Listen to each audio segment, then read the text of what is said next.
नमस्कार साथियों, स्वागत आप सबों का। 7वें चरण के शिक्षकों की बहाली के लिए अगर कोई सबसे महत्वपूर्ण मुद्दों में से कोई मुद्दा है तो वो शिक्षा विभाग की ओर से रिक्तियों का जारी करना है।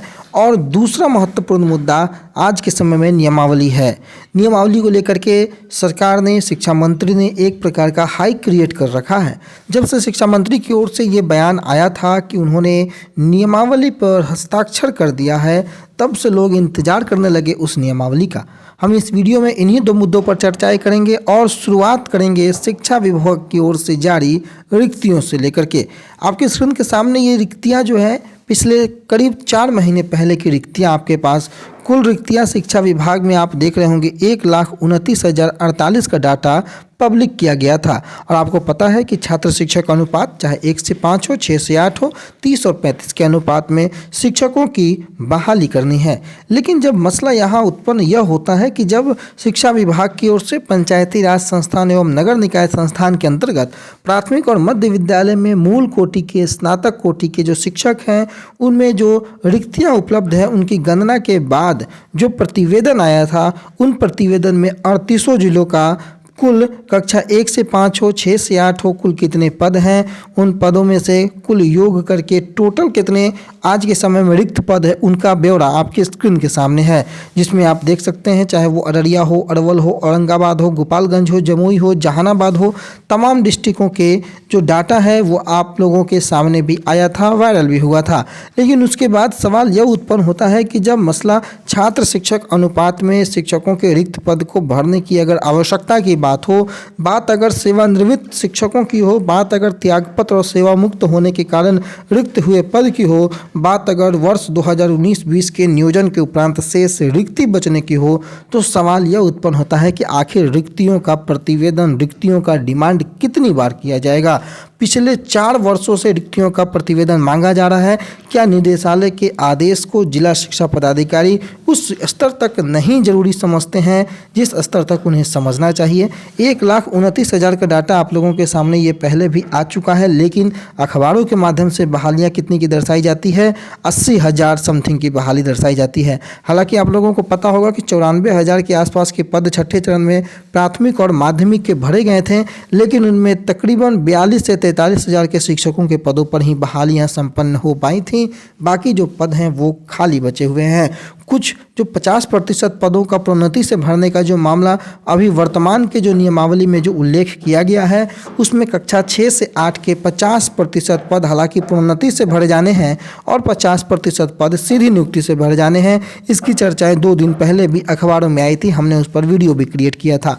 लेकिन सवाल यह उत्पन्न होता है कि रिक्तियों का प्रतिवेदन जब एक बार मांगा गया, 2 बार मांगा गया और पिछले 4 वर्षों से ना जाने कितनी बार मांगा गया, उसके बावजूद भी अगर एक बार पुनः आपके स्क्रीन के सामने ये दिख रहा होगा 10 फरवरी 2023 का ये पत्र, जो कि जिला कार्यक्रम पदाधिकारी वैशाली की ओर से जारी किया गया है सभी प्रखंड शिक्षा पदाधिकारी वैशाली को। और इसका मुख्य जो विषय है, छात्र शिक्षक अनुपात में शिक्षकों की गणना कर रिक्ति प्रतिवेदन उपलब्ध कराने के संबंध में जो निदेशक प्राथमिक शिक्षा, शिक्षा विभाग बिहार पटना के जो पत्रांक 566 है, दिनांक 26/5/2022 उसके आलोक में यह पत्र निर्गत किया गया है। और इसमें मांग की गई है कि कक्षा 1 से 5 में 30 छात्रों पर 1 शिक्षक और कक्षा 6 से 8 में 35 छात्रों पर 1 शिक्षक की गणना किया जाए। और निम्न जो प्रपत्र है उसमें नामांकन के आधार पर शिक्षकों की गणना कर रिक्ति प्रतिवेदन जो है वो 1 सप्ताह के अंदर उपलब्ध कराना सुनिश्चित करे। जी हाँ दोस्तों, यानी कि 10 तारीख को यह पत्र निर्गत किया गया है, यानी कि 17 फरवरी तक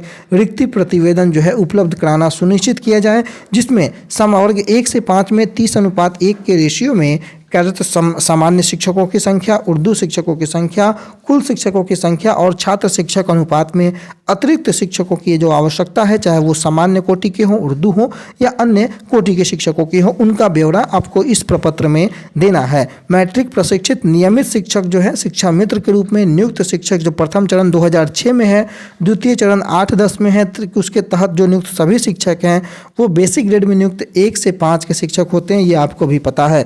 वहीं सत्र 2 में कक्षा 6 से 8 की जो बाकी विषय जो बची हुई हैं, जिसमें कि हिंदी है, संस्कृत है, उर्दू है, अंग्रेजी है, गणित है, सामाजिक विज्ञान है, इसमें कार्यरत शिक्षकों की संख्या कितनी है और छात्र शिक्षक अनुपात यानी कि जो 35:1 का अनुपात है, इसमें आवश्यकता कितने शिक्षकों की है, इसका भी ब्यौरा मांगा गया है। लेकिन जब लगातार ब्यौरा मांगा जाता है और अब तक 4 वर्षों में भी अगर रिक्ति का ब्यौरा नहीं पहुंच पाता है तो यह बेहद दुर्भाग्य की बात है।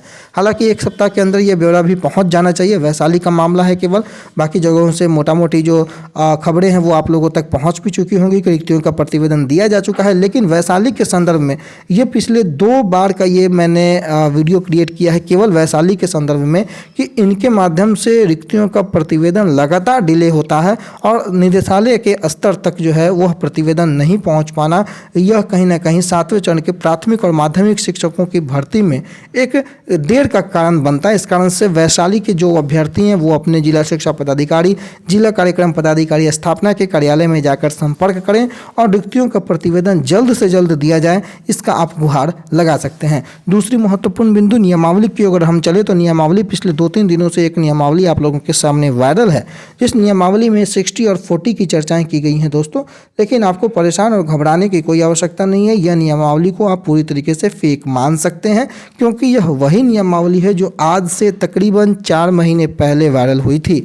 जी हाँ, बिना किसी हस्ताक्षर के पूरे PDF को वायरल किया गया था। वही नियमावली एक बार पुनः घूम रही है जिसमें कहीं से भी ऑथेंटिसिटी नज़र नहीं आती है। आधिकारिक पुष्टि इस नियमावली की अब तक नहीं है, इसलिए आप इस नियमावली को सही नहीं मान सकते हैं। इस नियमावली में मैट्रिक से लेकर के इंटर, ग्रेजुएशन, स्नातक, प्रशिक्षण के अंक को जोड़ करके 4 से भाग दे करके इसे 0.4 यानी कि आपके एकेडमिक के 40% और आपके स्टेट, बीटेट और सीटेट मार्क्स, यानी कि ये प्राथमिक का नियमावली वायरल है तो सीटेट और बीटेट मार्क्स का जो आपने परीक्षा दिया है उसके 60% मार्क्स को कंक्लूड करके आपकी मेधा निकाली जाएगी, ऐसा इस नियमावली में उल्लेख किया गया है। लेकिन यह ऑथेंटिक नहीं है, आधिकारिक पुष्टि इसकी नहीं है, इसे आप फेक मान सकते हैं। तो उम्मीद होगा कि नियमावली 2022 जिस नाम से यह नियमावली वायरल हो रही है, कन्फ्यूजन का माहौल आप लोगों के बीच नहीं रहना चाहिए।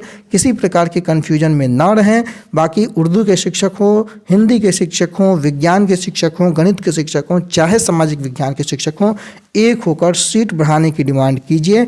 वही डिमांड सबसे वाजिब डिमांड आज के समय में है। बाकी आने वाले समय में जो भी रिक्तियों का ब्यौरा होगा आप लोगों के सामने बहुत जल्द होगा। 7वें चरण में पहले माध्यमिक उच्च माध्यमिक की बहाली होगी, इसलिए माध्यमिक उच्च माध्यमिक में सीटों का बढ़ना बहुत आवश्यक है।